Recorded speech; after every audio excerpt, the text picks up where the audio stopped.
Subscribe करें और bell दबाएं ताकि कोई खबर रह न जाए।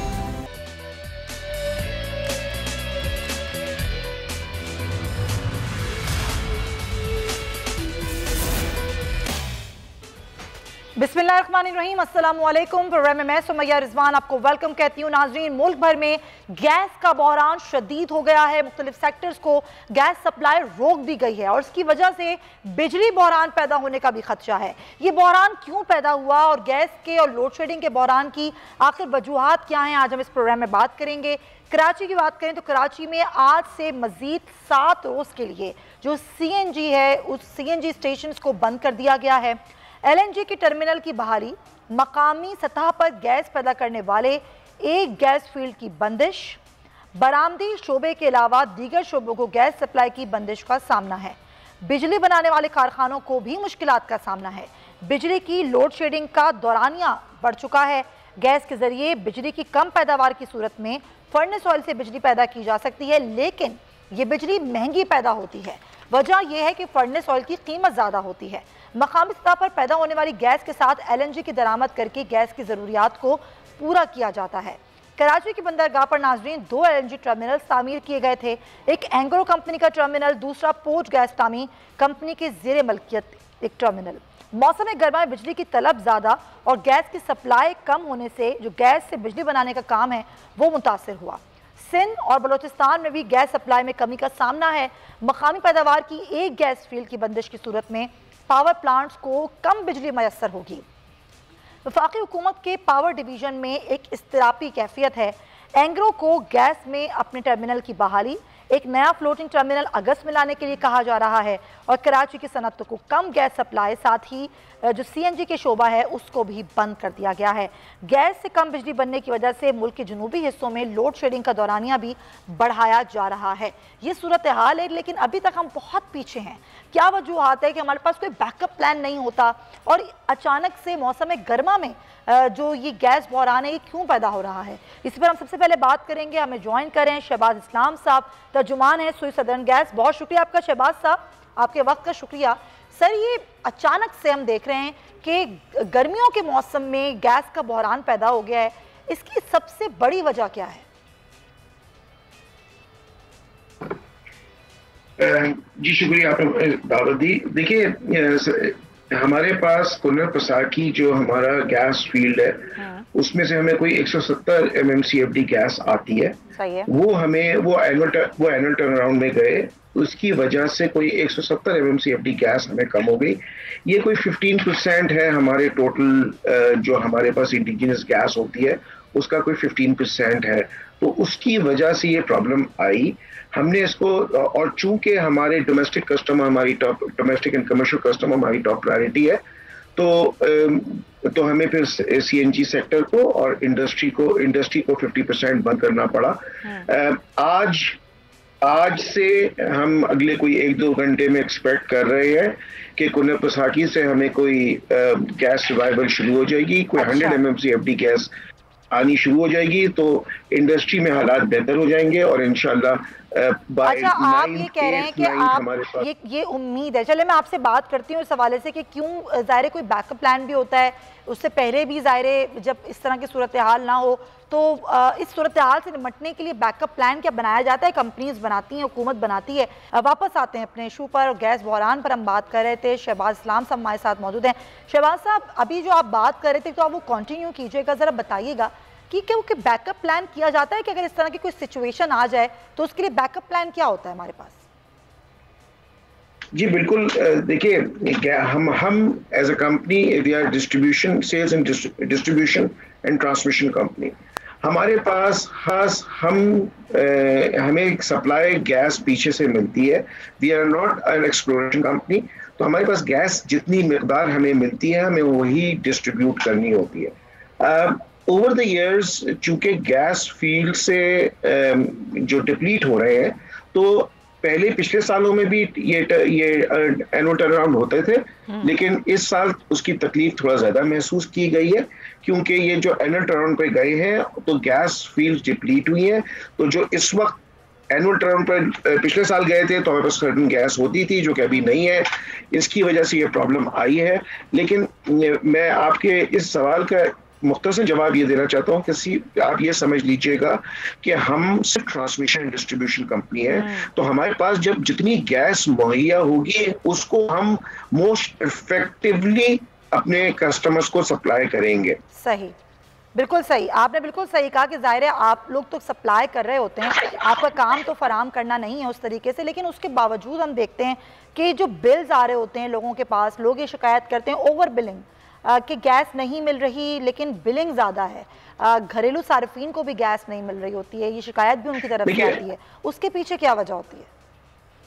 देखिए, ये तो मैं आपको कैटेगोरिकली डिनाई कर देता हूँ कि हमारे यहाँ कॉन्सेप्ट कोई ओवर बिलिंग का है। अच्छा। हमारे पास ये जरूर होता है कि जब गैस मीटर्स मुसलसल चलने की वजह से वो खराब हो जाते हैं या स्लो हो जाते हैं, तो जो बिल नॉर्मली आना चाहिए, मिसाल के तौर पे एक घर का बिल आना चाहिए 1000 रुपए, लेकिन चूंकि गैस मीटर्स खराब होने की वजह से स्लो चलने लगे तो वो बिल आने लगा है 500-400 रुपए। तो जो ये 600 रुपए आपने कम बिल दिया, हम फिर ये करते हैं कि हम मीटर चेंज करते हैं और फिर उस मीटर को चेंज करने के बाद जो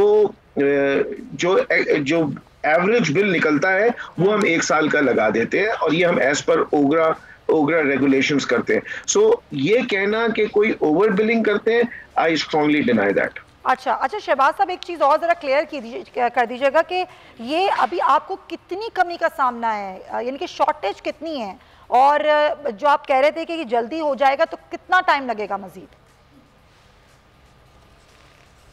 देखिए, हमारे इस वक्त मेरे पास इंडिजिनस गैस कोई 835 MMCFD इंडिजिनस गैस है और RLNG 75 MMCFD है। ये बनते हैं कोई 900, 908 और 908 है। मेरी डिमांड को फुलफिल करने के लिए मेरे पास कम से कम 1250 MMCFD गैस होना चाहिए। सो मेरे पास इस वक्त 200 तक का डेफिसिट है।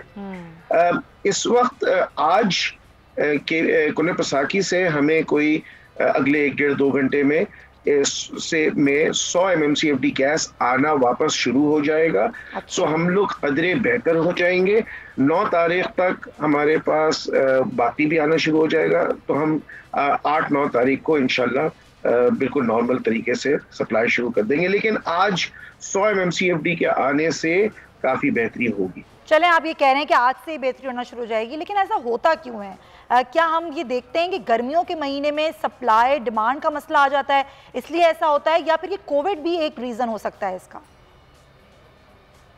नहीं, इसका कोविड का कोई रीज़न नहीं है, और गर्मियों में नॉर्मली ये प्रॉब्लम नहीं आती है, प्रॉब्लम सर्दियों में ज़्यादा आती है, क्योंकि नहीं, ये कहा गया ना कि लॉकडाउन की वजह से भी जो प्लांट्स थे उनको प्रॉब्लम हुई, जहां पर मेंटेनेंस का काम था वो ताखीर का शिकार हुआ, ये भी एक वजह बनी। मैं इसके बारे में आप उन जो प्लांट्स हैं उनसे ही पूछें। अच्छा। मेरा ये ख्याल मैं इसके बारे में सिर्फ ये कहूँगा कि देखिए, हमारे यहाँ एक सर्टेन प्रॉब्लम आई है और जो नॉर्मली गर्मियों में नहीं आती है, हम इसको मैनेज कर रहे हैं और इंशाल्लाह ये मैनेज हो भी गया है अल्हम्दुलिल्लाह। देखिए, इस वक्त हमने 50% इंडस्ट्री को बंद किया है, 100% जनरल इंडस्ट्री के कैप्टिव को बंद किया है, हमने एक्सपोर्ट ओरिएंटेड ना कैप्टिव बंद किया है ना इंडस्ट्री बंद किया है। सो वी आर ट्राइंग कि जो मोस्ट इफेक्टिवली मैनेज कर सकते हैं। इस 100 MMCFD के आने के बाद हमें ये लगता है कि हमारी इंडस्ट्री भी बेहतर होनी शुरू हो जाएगी। चलें, बहुत शुक्रिया आपका। शहबाज इस्लाम साहब तरसदरन गैस हमारे साथ थे और वो ये कह रहे हैं, उम्मीद दिला रहे हैं कि आज से ये जो एक सूरत हाल है वो बेहतर होना शुरू हो जाएगी, क्योंकि जो सप्लाई और डिमांड का प्रॉब्लम है वो एक्चुअल मसला है और जिसकी वजह से जो ज़ाहिर है जो गैस की फरामी है वो सनतों को और दीगर सेक्टर्स को देना मुश्किल हो रहा है। इसी पर हम कुछ ज़ाहिर एक्सपर्ट से बात करेंगे कि टेक्निकल रीजंस क्या होते हैं, क्यों हमारी जो हुकूमतें हैं उन्होंने कोई लॉन्ग टर्म प्लानिंग इस पर नहीं की। सैयद वली वारसी साहब हमारे साथ हैं, एक्सपर्ट भी हैं एनर्जी सेक्टर के और general secretary all Pakistan CNG association है। बहुत शुक्रिया वली साहब।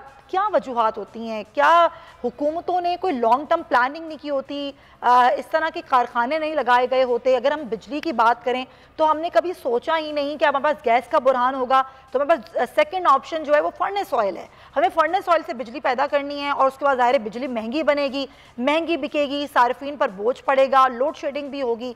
जब इस तरह के क्राइसिस आते हैं तो उसके पीछे हमारी पॉलिसीज़ होती हैं, मैकेनिज्म होता है, लॉन्ग टर्म प्लानिंग होती है, या फिर ये तलब और रसद का ही मसला होता है आपके ख्याल में?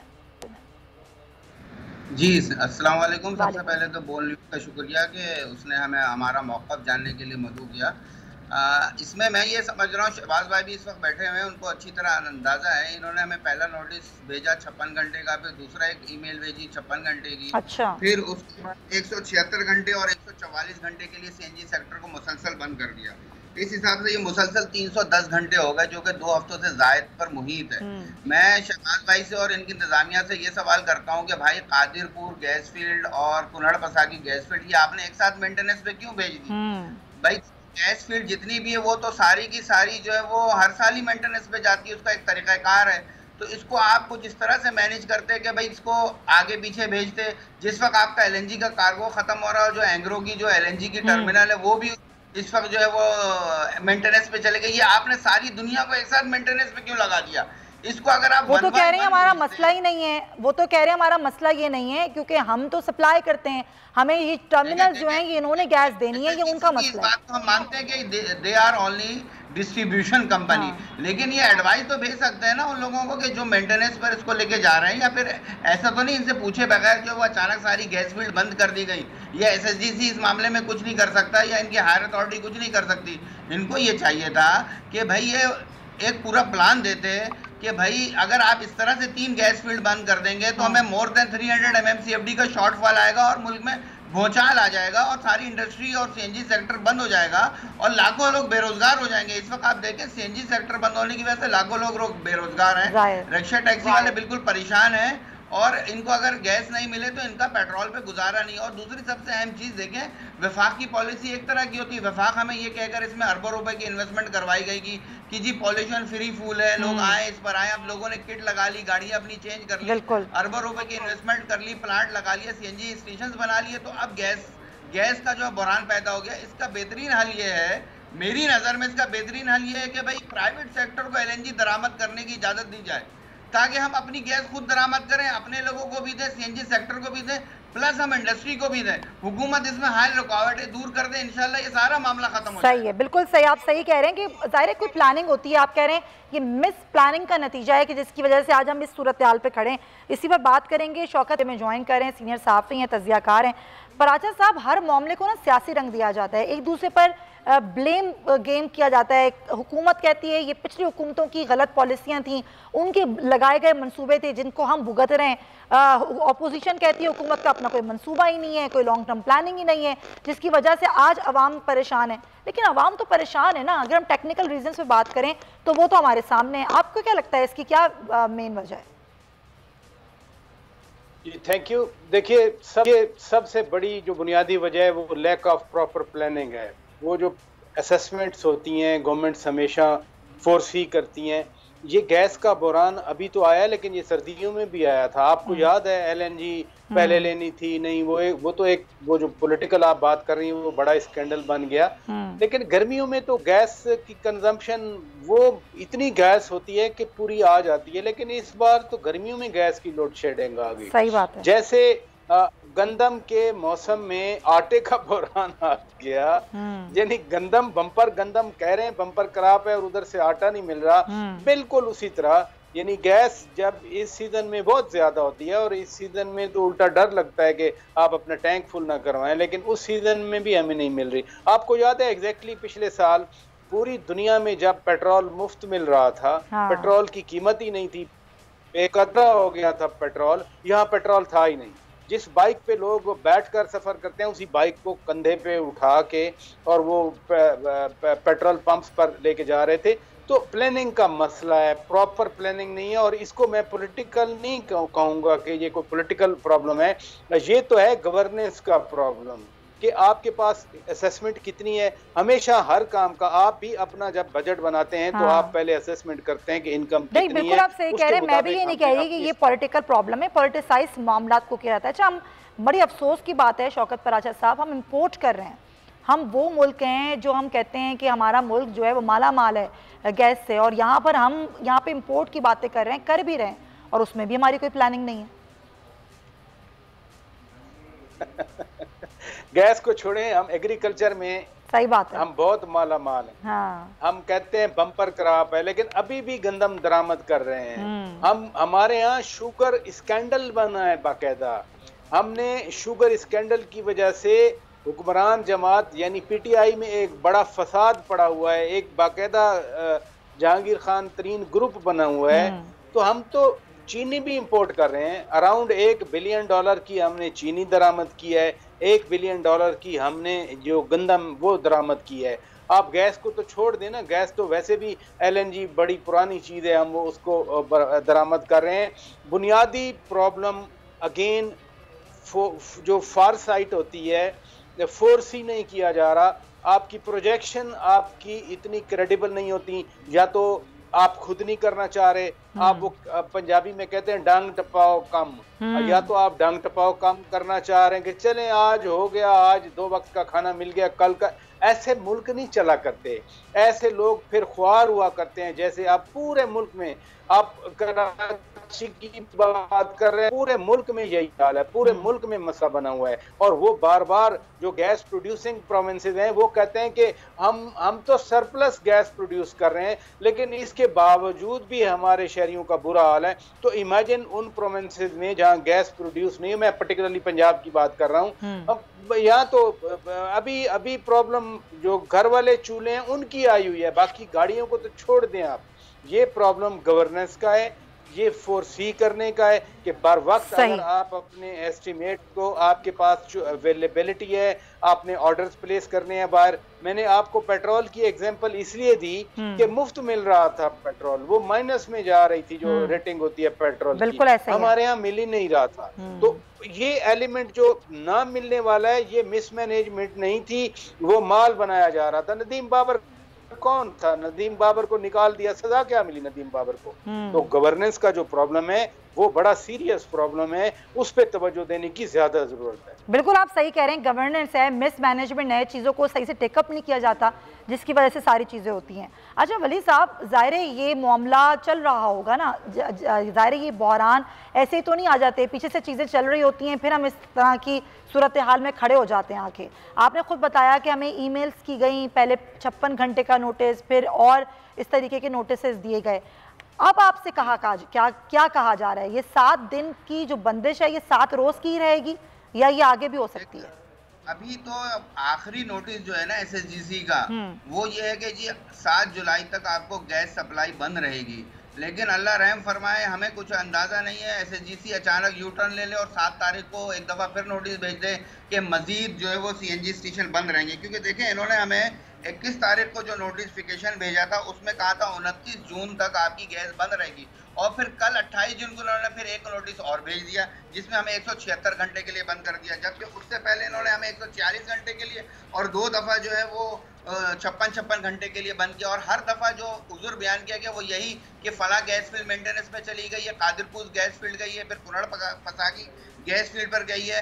तो भाई असल में क्या है कि आप इस मिसमैनेजमेंट पर काबू पाएं, ये काम SSGC का है कि आप 1 बाई 1 गैस फील्ड को जो है वो मेंटेनेंस पर भेजें। दूसरे आपके जो LNG के कार्गो आते हैं उसको भी आप देखें कि वो कब खत्म हो रहा है, अब नया कार्गो कब लगेगा, बीच में 1 हफ्ते का गैप आएगा, तो आप उसी हिसाब से काम करें। या तो ये जब LNG कार्गो आपका खत्म हो रहा था, इससे या तो आप 1 महीना पहले गैस फील्ड को आप मेंटेनेंस से भेजते या 1 महीने बाद। अच्छा, दूसरी आपकी तवज्जो मैं एक तरफ दिलाना चाहता हूँ कि देखिए, सिंध में इस वक्त 2100 MMCFD गैस पैदा होती है, और पीक जब सर्दियों में जरूरत होती है वो सिंध की जरूरत 1600 है। इस वक्त SSGC का नेटवर्क ही 1250 का है, और इस वक्त SSGC गैस की कमी की वजह से 960 MMCFD पर खड़ा हुआ है। अगर 880 MMCFD या उससे नीचे ये चले जाए तो इनका सिस्टम टोटल बैठ जाएगा, कोलैप्स कर जाएगा।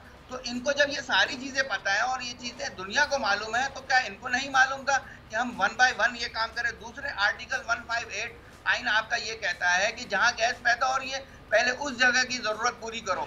तो भाई जो सिंध की जरूरत है आप उसको पहले दें, उसके बाद आप डिस्ट्रीब्यूशन करें ना। आप यहाँ इंडस्ट्री भी बंद कर रहे हैं। बिल्कुल सही आप कह रहे हैं कि डिस्ट्रीब्यूशन का मिसमैनेजमेंट है, आपने प्लानिंग नहीं की है, ये सारी चीज़ों का मसला है। बहुत शुक्रिया आपका। वली वारसी साहब हमारे साथ मौजूद थे। मेंटेनेंस के लिए क्यों एक साथ ही सारे टर्मिनल्स को बंद किया गया, ये उनका जो है वो एक इख्तलाफ है। वो ये कह रहे हैं कि कुछ प्लानिंग होनी चाहिए थी जो कि नहीं की गई और मौसम गर्मा में ये सूरत हाल हो रही है। ब्रेक हम लेंगे, पराचा साहब हमारे साथ ही मौजूद हैं और हम कुछ बात करेंगे कि सियासी माहौल कैसा है और क्या कर रही है PDM आगे जाके। हमारे साथ रहिए।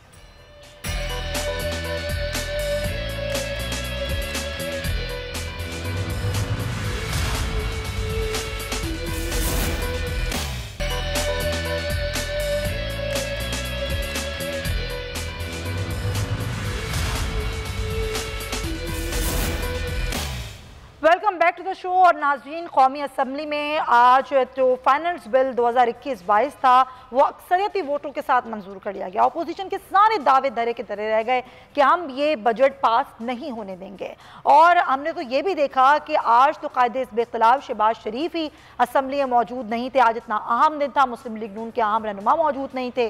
पीपल्स पार्टी पूरी तादाद में मौजूद थी, खुद बिलावल भुट्टो वहाँ मौजूद थे, आसिफ अली जरदारी वहाँ पर मौजूद थे और बाकी जो अरकान मौजूद नहीं थे। बिलावल भुट्टो ने उसकी निशानदेही की और कहा कि कोरम पूरा करें, लोग यहाँ पर हमारे पूरे होने चाहिए। तो क्या मुस्लिम लीग नून कोई लगा कि हम नहीं करवा सकते और ये सिर्फ एक ज़बानी जमा खर्च किया गया और बजट तो बहुत आसानी के साथ जो है वो हुकूमत ने मंजूर करवा लिया है। अब होगा क्या? आगे भी PDM का इजलास भी है, फिर PDM ने क्या करना है? PDM जो अभी तक गैर फाल है वो आगे क्या करेगी? इंतखाबी इस्लाहात हैं, उस हवाले से अपोजिशन क्या सोच रही है? इन तमाम तरह इशू से बात करेंगे। राना एहसान साहब पाकिस्तान मुस्लिम लीग नून से मुझे ज्वाइन कर रहे हैं, पहले हम उनसे बात करते हैं इस मौजू पर। राना साहब, बहुत बड़े बड़े दावे किए गए थे, अपोजिशन ने कहा था कि हम तो ये बजट पास नहीं होने देंगे। बजट तो आज अक्सरियती वोटों के साथ पास हो गया और अपोजिशन लीडर ही खुद नहीं मौजूद थे। आज शहबाज शरीफ साहब क्यों शरीक नहीं हुए? बड़ा अहम इजलास था आज का। देखिए, बिल्कुल बजट आज पास हो गया। हुकूमत के 172 वोट्स थे जी, और मेरे ख्याल से ऑपोजिशन के 130 के करीब जो है वो वोट्स डले और 25 वोट्स ऐसे थे जो कि मिसिंग थे ऑपोजिशन के, जिसके अंदर से 12 अरकान जो है वो मुस्लिम लीग नून के थे जो नहीं शामिल हो सके। डेफिनेटली पार्टी इस चीज़ का नोटिस लेगी और आज उनकी अटेंडेंस होनी चाहिए थी, जो है उनकी मौजूदगी जो है। लेकिन शहबाज शरीफ की गैर मौजूदगी का कौन नोटिस लेगा? देखिए, शहबाज शरीफ साहब के अभी जो तयाजाद भाई हैं उनकी वफात हुई थी, अभी कल ही उनकी वफात हुई। अच्छा। मेरे ख्याल से वो इस वजह से वो यहाँ नहीं आ सकते। तारिक शफी साहब थे, तो वो उनकी फैमिली की वफात की वजह से वो मौजूद नहीं थे। लेकिन बाकी जो लोग हैं उनकी मौजूदगी इधर होनी चाहिए थी, नहीं हुई। लेकिन हुकूमत जो है उसकी मेजॉरिटी थी। हमारी कोशिश बारहा रही कि हम लोग अपनी अमेंडमेंट्स जो हैं वो पेश करें, बजट के अंदर जो चीज़ें ऐड होनी चाहिए वो वहाँ हमने अपनी रिकमेंडेशंस दी और वो हुकूमत ने कुछ एक्सेप्ट भी की। जिस तरह सेल टैक्स जो हुकूमत ने लगाए वो कुछ वापस ले। तो बजट के अंदर देखिए हमेशा एक डिबेट होती है। बजट पास तो तभी नहीं होता अगर हुकूमत की मेजॉरिटी ना हो, लेकिन तब हुकूमत ही नहीं रहती अगर उसकी मेजॉरिटी ना हो। हमारी कोशिश थी लेकिन ऐसा मुमकिन नहीं हुआ। लेकिन काफ़ी चीज़ें जो अपोजिशन ने रेकमेंड की वो हुकूमत ने इस बजट में इंक्लूड की और सेल टैक्स मैं समझता हूँ वो एक मेजर पोर्शन है। मुख्तलिफ चीज़ों के ऊपर जो इन्होंने टैक्सेस लगाए वो इन्होंने वापस ले दिए। चलें, ठीक है।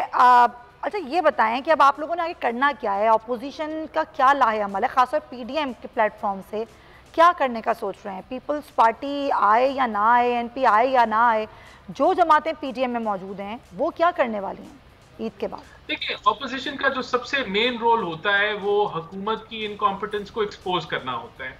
और आपने देखा अभी पिछले एक दिन पहले मिफ्ता इस्माइल साहब ने एक भरपूर प्रेस कॉन्फ्रेंस की जिसके अंदर उन्होंने हाईलाइट किया कि किस तरीके से एनर्जी को मिसमैनेज किया जा रहा है और जो है फर्नेस ऑयल के ऊपर ज़्यादा इन्हिसार है और गैस के ऊपर कम है। तो ऑपोजिशन देखें अपनी काविश और अपनी जदोजहद जारी रखेगी, इस हुकूमत की इनकॉम्पिटेंस को जो है एक्सपोज करती रहेगी, इस हुकूमत की नाअहलियों को एक्सपोज करती रहेगी और हुकूमत को जो है वो बैकफुट पे रखेगी।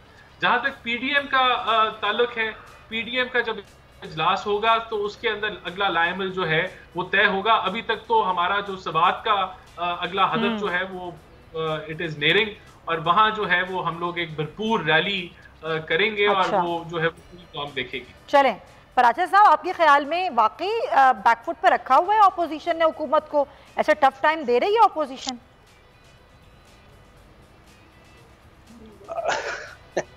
टफ टाइम के लिए पीटीआई खुद अपने लिए काफी है। वही ना, बिल्कुल। अपोजिशन ने क्या टफ टाइम देना है?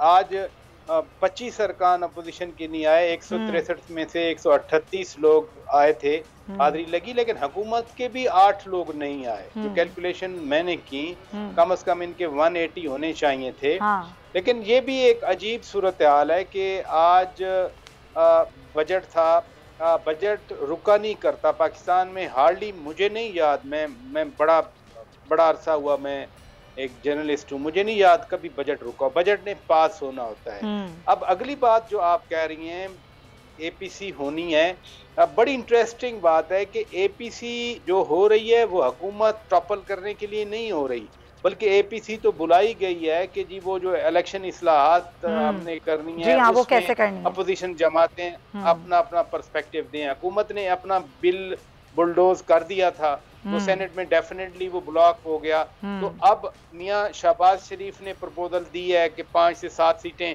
नेशनल असेंबली में दे दें, 2 सीटें सेनेट में दे दें। हुकूमत ने कल डॉक्टर बाबर आवान ने एक प्रेस कॉन्फ्रेंस की, लेकिन उन्होंने कुछ नहीं बताया कि हुकूमत इस हवाले से क्या सोचती है। अपोजिशन बैठेगी, ऑब्वियसली अपोजिशन डेलिब्रेट करेगी कि हुकूमत के खिलाफ क्या करना चाहिए, हुकूमत पर कैसे दबाव है क्या। बुनियादी तौर पर मैं बताऊं, असल इशू चीज महंगाई है।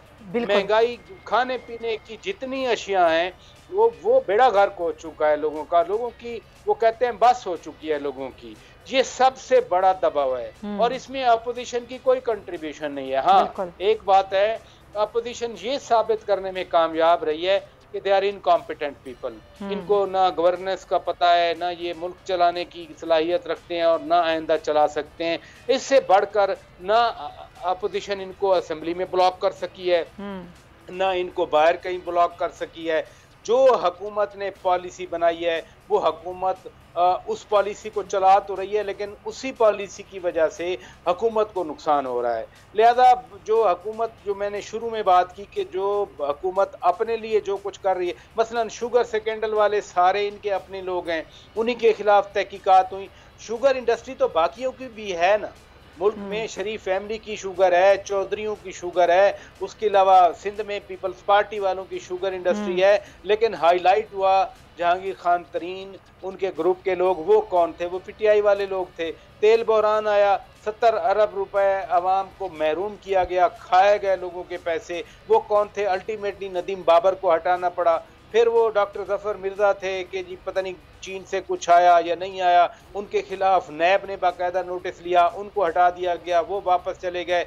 इसमें अपोजिशन की क्या कंट्रीब्यूशन रही? अपोजिशन ने जल्द से अच्छा, ये तो यूं भी हुआ ना पराजा साहब कि अपने आप को सही दिखाने के लिए कि जी हम जो करते हैं, हम तो अकाउंटेबिलिटी भी सबके लिए करते हैं, तो अपने आप को अच्छा दिखाने के लिए हुकूमत खुद ही खराब हो गई है, हुकूमत का इमेज भी खराब हो गया। ये तो वही वाली बात हो गई है ना। नहीं, 1 साल नदीम बाबर को रखा या 6 महीने रखे, जब अपोजिशन कह रही थी या मीडिया कह रहा था कि जी ये गलत हो रहा है। मसलन विंटर में जो इसका एलएनजी क्राइसिस था, उसमें भी तो नदीम बाबर ही इन्वॉल्व। उस वक्त नहीं, वो उस वक्त सारी काबीना कहती थी नहीं नहीं, he is doing excellent job. फिर तहकीकात हो रही थी एफआईए की पिछले साल तेल शॉर्टेज पे, उस पे भी हुकूमत नदीम बाबर को डिफेंड कर रही थी। यानी अगर आपने अकाउंटेबिलिटी करनी थी, जब शिकायत आई तो आपने कोई एक्शन नहीं लिया। आप अच्छे कैसे हो गए? क्या रिकवरी की नदीम बाबर से, मुझे बताइए। कोई एक पैसा नदीम बाबर से। एक और खातून आई थी, मिस उद्रोस आई थी, वो कोई बाहर से फंडिंग होती थी खास एक सेक्टर के लिए, उन्होंने उठा के अपने अकाउंट में वो पैसे रखने शुरू कर दिए। कोई रिकवरी हुई उसमें? देखे ना, जो पैसे, इवन शुगर स्कैंडल देख लें, आटा स्कैंडल देख लें, आपने क्या किया? समी चौधरी को, पंजाब के वो वजीर खुराक थे, हटाया। आपने सेक्रेटरी जो थे पंजाब के, उनको हटाया।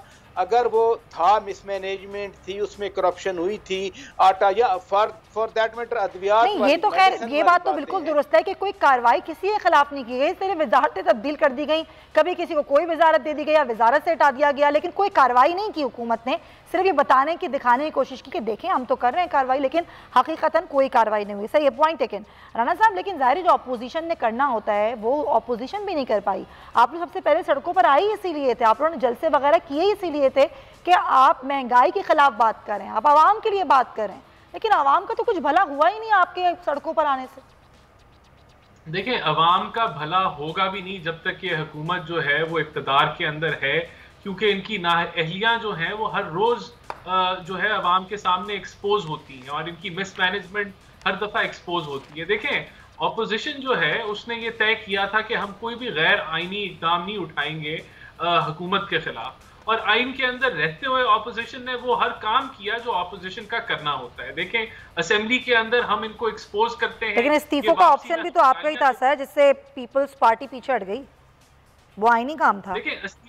देखिए इस्तीफों का वो एक ऐसा ऑप्शन था कि अगर वो जो है वो अगर लायमल उस पर हो जाता, उसके ऊपर कार्रवाई हो जाती और वो इम्प्लीमेंट हो जाता तो हुकूमत गिर जाती। उसके बाद जो था, जो दरार आई पीडीएम के अंदर, वो अब पीडीएम एक अपना इंडिपेंडेंट आगे मूव कर रही है पीपल्स पार्टी के जो है बगैर, लेकिन जो चीज ओवरऑल ऑपोजिशन को और जमहूरियत को अटैक करती है, जिस तरह आपका इलेक्टोरल रिफॉर्म्स हैं, यानी कि जो जमातें पार्लियामेंट में बैठी और जो नहीं भी बैठी, तो वहां दोबारा हमें इकट्ठा होना पड़ा और हमारी कोशिश है कि इसके अंदर हम ऑल पार्टीज कॉन्फ्रेंस जो है उसको आगे लेके बढ़े, जहां तक हुकूमती जमातें हैं वो भी इसमें हिस्सा बन के आगे चले। तो ऑपोजिशन अपना काम कर रही है। ऑपोजिशन का मेन काम असेंबलियों के अंदर होता है, जहां वो इनको एक्सपोज करें, वहां हम इनको बेइंतहाशा एक्सपोज करते हैं, लेकिन बदले में हमें गालियां पड़ती हैं, हमें चोर चोर का इल्जाम लगता है, और वो सेशन जो है वो आगे एक भरपूर तरीके से नहीं चल पाता। चलें ठीक है राना साहब, असल काम ये है कि ज़ाहिर ऑपोजिशन ने ऑपोजिशन करनी है, हुकूमत पर तनकीद भी करनी है, उनकी नाइली को एक्सपोज करना है, लेकिन वो आवाम के लिए जो करना चाहती थी ऑपोजिशन, फिलहाल ऐसा कुछ नज़र नहीं आता। देख लेते हैं कि 5 जुलाई के APC में होता क्या है। बहुत शुक्रिया आपका भी और शौकत पराचा साहब आपके बहुत शुक्रिया, आप दोनों हज़रात का शुक्रिया। एक बड़ी अजीब और बड़ी तशवीशनाक खबर हमारे सामने आई, और वो कुछ यूँ है नाजरीन, कराची में हम देख रहे हैं कि जो गैंग रेप केसेस हैं वो बढ़ गए हैं। 5 माह की एक रिपोर्ट सामने आती है, और इन गुज़िश्ता 5 माह के दौरान ख़वातीन और बच्चों के साथ गैंग रेप हुए, 34 ख़वातीन इसमें शामिल हैं, और पुलिस ने अपनी ही रिपोर्ट में अमन और अमान की सूरत हाल की कलई खोल दी है, जिसमें स्ट्रीट क्राइम तो बढ़ ही रहे थे अब, लेकिन अब गैंग रेप जो हैं वो भी, उनमें भी इजाफा देखा जा रहा है। हमारे नुमाइंदे सलमान सलीम, उनसे बात करेंगे। सलमान, ये जो पुलिस की रिपोर्ट है, क्या ये अचानक सामने आई है? जी देखें सुमैया, बिल्कुल आज जो है वो ये पुलिस की जानिब से ये रिपोर्ट जारी की गई है। स्ट्रीट क्राइम समेत इज्तिमाई रेप वाक़यात जो है वो बहुत ज़्यादा बढ़ने लगे, जबकि गुज़िश्ता अगर 5 माह के दौरान हम लोग बात कर लें तो बच्चों समेत 34 ख़वातीन गैंग रेप का भी शिकार हुई हैं, जो कि वक्फन रिपोर्ट हुई भी हैं और नहीं भी रिपोर्ट हुई। ने अपनी ही रिपोर्ट में अमन और अमान के दावे का पोल खोल के रख दिया, जबकि शर्की जोन में इज्तिमाई गैंग रेप के वाक़यात जो है वो सबसे ज़्यादा पेश आए हैं। जिला शर्की में कम उम्र लड़कियों समेत 19 खवातीन को इज्तिमाई जारी है, जबकि जिला गर्बी में 6, सेंट्रल में 5, साउथ जोन में 4 खवातीन इज्तिमाई ज़्यादती का शिकार हुई हैं। शहर में डकैती मुज़ाहमत पर 30 अफराद को जो है वो कत्ल कर दिया गया, जबकि ज़ाती दुश्मनी और दीगर वाक़यात में 164 अफराद कत्ल हुए हैं। सेंट्रल जिले में 2 बैंकों में जो है वो डकैती की वारदात हुई हैं, जबकि अगर बात की जाए तो दीगर डकैतियाँ जो हैं वो तकरीबन उसकी 7 वाक़यात रिपोर्ट हुए हैं। इस रिपोर्ट के बाद वाज़ेह तौर पर यह देखा जा सकता है कि देखिए शहर में अमन और अमान की सूरत हाल तो बिल्कुल भी नज़र नहीं आ रही, क्योंकि रोज़ाना की बुनियाद के ऊपर हम रिपोर्ट कर रहे होते हैं, और रोज़ाना की बुनियाद पर 4 से 5 अफराद जो हैं वो डकैती मुज़ाहमत के ऊपर जख्मी होते हैं या उनको कत्ल कर दिया जाता है। तो पुलिस के जो दावे हैं कि लॉ इन्फोर्समेंट एजेंसी तमाम तर काम कर रही हैं, लेकिन वो दावे जो है वो अभी तक बातों के अंदर ही है।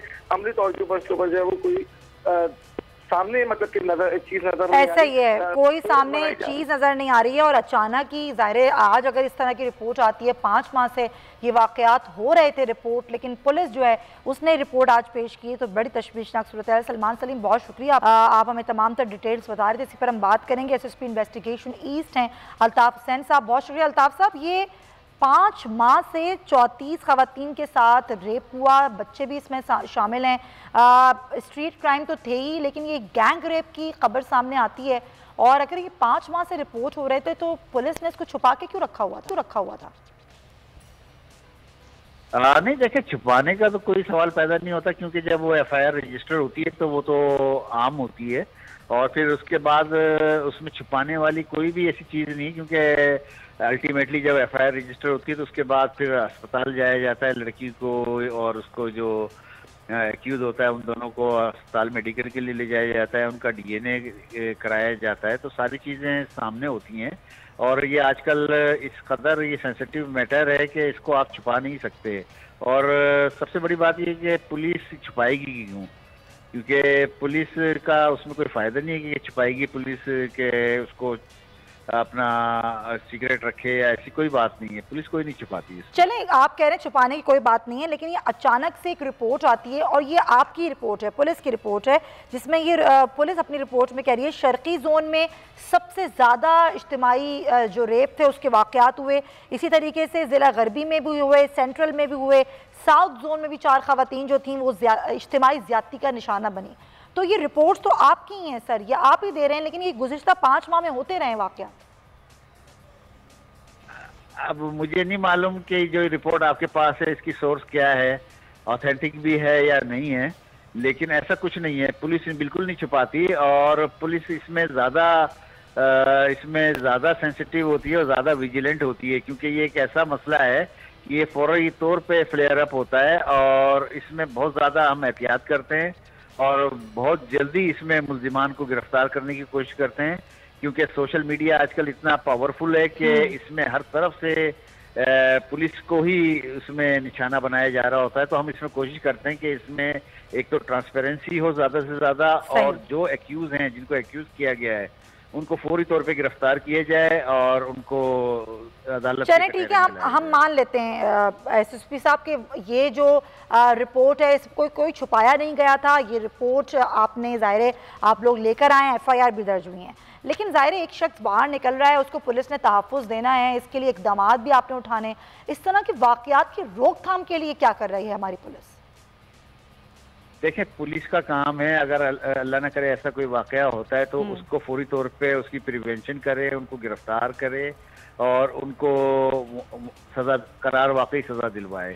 बाकी ये एक चूंकि ये माशरती जुर्म है, तो इसमें जो हमारा माशरा है, जो हमारा जो सोसाइटी है, सिविल सोसाइटी है, जो माशरा है, उसको अपना किरदार अदा करना पड़ेगा।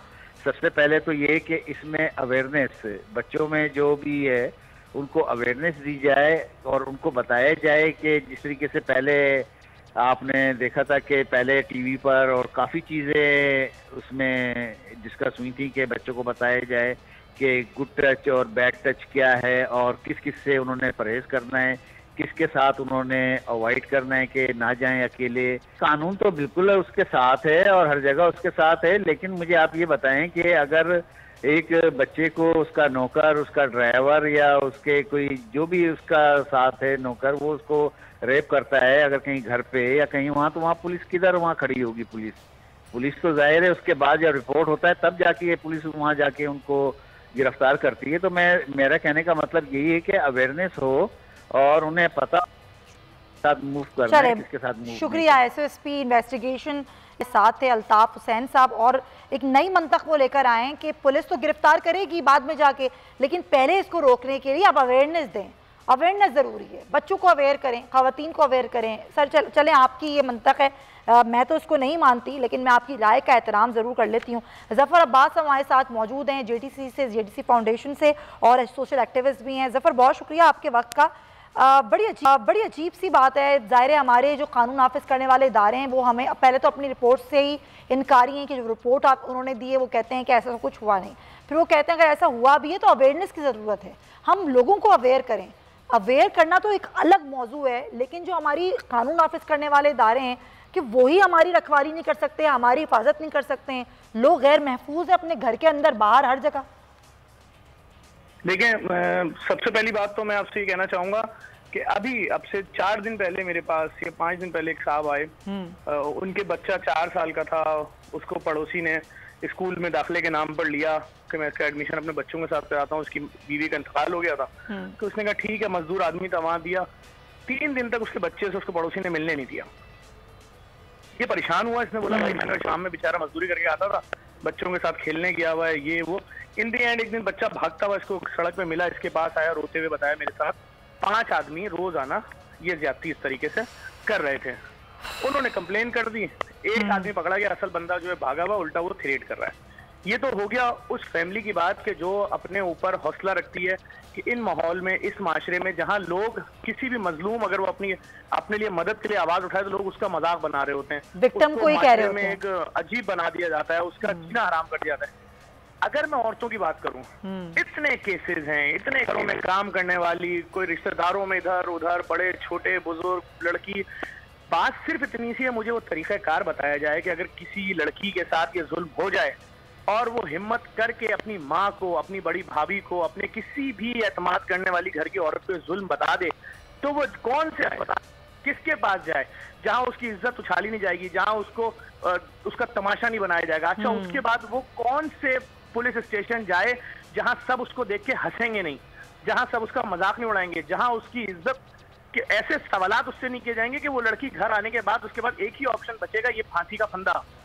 और उसके बाद उसकी फैमिली उस बात को दबाएगी कि लड़की जो थी वो डिप्रेशन में थी, पागल थी, दीवानी थी, और जिन लोगों ने क्राइम किया वो उनके सामने सीना चौड़ा करके घूमते रहेंगे गली में। क्यों? क्योंकि अगर वो ये सच बता देंगे तो उनकी इज्जत खत्म हो जाएगी। अगर इन 10 सजाएं मिली होती, वो जमानतों पे या केस से बरी होकर बाहर नहीं आए होते, तो लोगों में हौसला होता। अभी कोई लड़की आके बताए, आज आप क्या समझ रही हैं, जो गलियों में इजी लोड वालों की दुकानें खुली हुई हैं, सबसे ज्यादा ट्रैप यहाँ से हो रही हैं लड़कियां। वो बेचारी लड़की, उसको कोई एक लड़का अननोन नंबर से मैसेज कर रहा, वो परेशान कि मेरा नंबर गया कैसे बाहर, फिर उसके बाद व्हाट्सएप के जरिए उनको बेवकूफ बना रहे हैं, उसके बाद क्या क्या जुल्म नहीं हो रहा है। हम तो बैठे हुए आए दिन के केसेस हमारे पास। अच्छा जफर, होता ये कि जो बात आपने कही ना कि कुछ लोग हिम्मत कर लेते हैं, या फिर कोई ऐसी वीडियो या कोई ऐसी खबर जो वायरल हो गई है तो उसका तो नोटिस हो जाता है, गिरफ्तारी भी हो जाती है, लेकिन उसके आगे क्या होता है किसी को कुछ नहीं मालूम होता, वही जमानत हो जाती है, छोड़ दिए जाते हैं, फिर वही लोग दंदनाते घूमते हैं। ये जो निज़ाम है हमारा, जहाँ पर रेप केसेस इतने ज़्यादा बढ़ गए हैं, ना बच्चा, ना लड़का, ना मर्द, ना औरत, ना ख्वाजा सिराज, कोई महफूज ही नहीं है यहाँ पर, किसी की इज्जत महफूज नहीं है। ये लगता क्या है आपको, इसकी सबसे बड़ी जो मेन वजह है वो क्या है, क्यों इतने फ्रस्ट्रेट हो गए लोग? नहीं फ्रस्ट्रेट हम उस तरफ क्यों जाएं? हम तो इतना जानते हैं कि देखें, कोई भी वजह हो सकती है, किसी शख्स ने किसी भी हालत में, बीमारी में, जहनी बीमारी में, नफ्सियाती बीमारी में कोई जुल्म किया, किसी ने अपनी बीवी के साथ जुल्म किया, किसी और के पास उसने जुल्म करवाया, कुछ भी किया, इसकी सजा तो होगी ना। सही बात है। इस सिस्टम को इतना आसान बनाना है कि वो बेचारी औरत जो अदालत में जा रही है, जो इंसाफ के हुसूल के लिए जा रही है, वो कितने हजार दफा जाके कितने लाख मर्दों के बीच में अपने हुआ हुआ जुल्म दोहराएगी, कितने मर्द आके उसके सामने खड़े होके उससे 3 सालों तक वो स्टिकर लगा के अपने ऊपर घूमेगी कि जी जब मैं थी कभी जिंदगी में 14 साल की तो मेरे साथ ये जुल्म हुआ था, जब मैं थी कभी जिंदगी में 18 साल की, आज से 20 साल पहले। क्या ये मुमकिन है? और आप मुझे माशरे में उस शख्स का नाम बता दें जो ऐसी औरत को एक्सेप्ट करेगा? भले 3 साल की बच्ची के साथ जाती हो, ये माशरा क्या माफ कर देगा मरते दम तक उसको? तो हमें सिर्फ ये देखना है, ऐसा सिस्टम होना चाहिए, ऐसे थाने होने चाहिए, ऐसी औरतें होनी चाहिए जो इस मामले को फौरन टेक करे, उठा ले, और उसके बाद वही पुलिस, अस्पताल, सारे मामलात और ऐसी अदालतें होनी चाहिए जो 2 दिन में फैसला करें। स्पेशल कोर्ट्स बनाएं इसके लिए, उसमें चलाएंगे सारे मुकदमात। अफसोस तो ये है कि जिसके ऊपर जुल्म हो रहा है वो वकील की फीस ही नहीं दे सकता। वो हम जैसे इदारों से आके बोल रहे हैं कि जी मुझे एक वकील मिले, बहुत सस्ते मिल गए, 4 लाख रुपए लेंगे खाली। 4 लाख रुपए लड़की के लिए जिसका बाप मजदूरी करके घर में रोटी लाता था, आज अपनी बेटी को इंसाफ दिलाने के लिए 4 लाख रुपए। और 4 लाख रुपए के बाद वो आते हैं 6 महीने बाद, जी वो लोग केस जीत गए, हम हाई कोर्ट में अपील करने जा रहे हैं, एक और अच्छे वकील मिल गए, वो सिर्फ 16 लाख रुपए मांग रहे हैं। तो आप मुझे बताएं कि जिस किसी के साथ ये जुल्म होगा वो जिंदगी भर हिम्मत करेगा। हम इस सिस्टम में तो सही कह रहे हैं आप जफर, इस सिस्टम में तो ज़ाहिर इंसाफ मिलता हुआ नज़र नहीं आता है, बड़े अफसोस की बात है। बहुत शुक्रिया आपका। तो बस यही कहना चाहूँगी, हुकूमत को चाहिए कि इसके लिए कुछ ऐसे इक़दाम करे कि खुद करें इस तरह के केस की पैरवी, और जो विक्टिम है उसको सामने ना आने दें। इस तरह के केसेस की रोकथाम के लिए सख्त से सख्त और स्पीडी सजाएं दें तभी ये जुल्म रुकेगा, वरना तो कोई रुकने का कोई चांस नजर नहीं आता। अपना ख्याल रखिएगा, आपसे कल मुलाकात होगी। अल्लाह हाफ़िज़।